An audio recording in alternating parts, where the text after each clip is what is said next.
I'm CJ with Metal Motivation, and I'm with my good friend Monty Perrin with Outdoor Fathers, and we've been friends a long time, many years, and we're here at my house, and besides the Outdoor Fathers, which is a basically an outreach to fathers to improve their parenting skills, but doing it through the means of the outdoor life, hunting, that sort of thing. Monty is a hunter.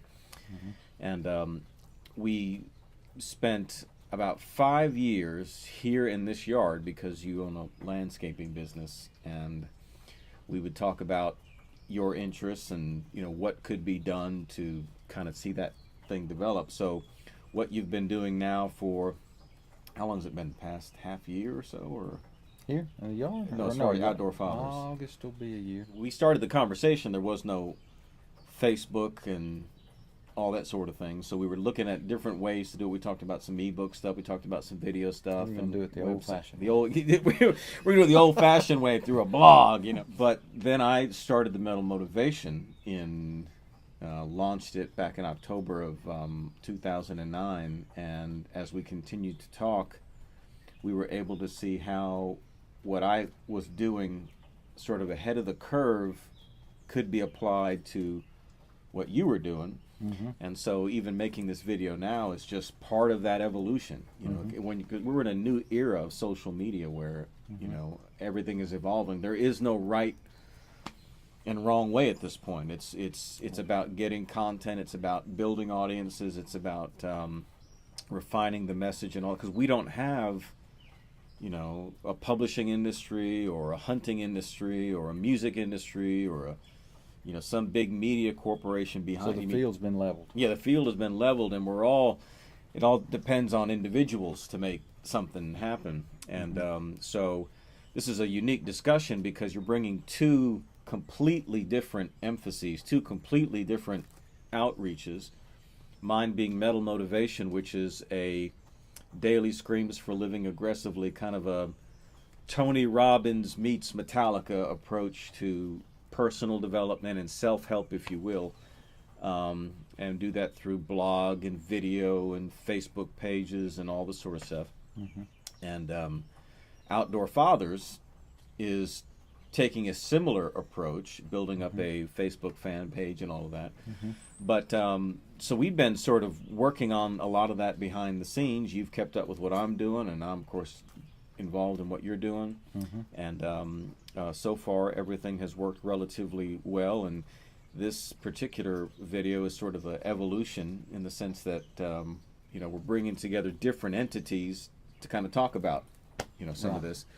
And, I remember, of course, when I first met you, your two boys, Evan and Skylar, were very, very small. So I've watched the boys grow up from a distance, and of course seeing your parenting skills up close, and you have done a remarkable job with these boys. But just talk a little bit about what's the point of this Outdoor Fathers thing? When did it click for you that, hey man, I got something I want to say about being a dad? Well, before I do that, while you were talking about us standing in this yard, the first conversation we had, and I can say this sincerely, I was really taken back by your interest in me. We didn't know there was going to be a Metal Motivation or an Outdoor Fathers. I just think, I left here that day thinking that he thinks I should be doing something more than just landscaping, and that I had more to offer. And you had beliefs in me that I didn't have myself early on, and I'm being really honest with you, okay?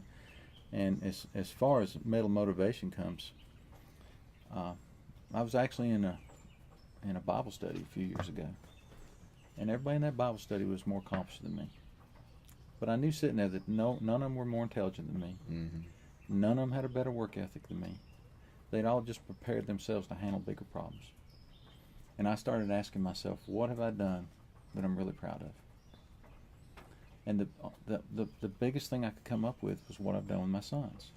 And in my case, I came from an abusive background, highly abusive background. I mean, they make documentaries about what I went through.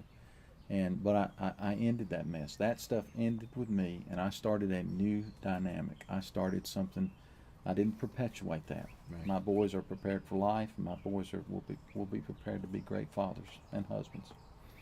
And I said, we live in a world where it's accepted for half the families to end up in divorce. We live in a world where it's, estranged parents are becoming the norm. Mm-hmm. And that has a bad impact on all of us, whether we realize it or not. And I said, I can do something about that. I don't know how. I don't know what I can do at the time. And I called you and I said, and you'd encouraged me several years prior.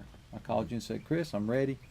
I feel like I have something that to say, and I need to say it.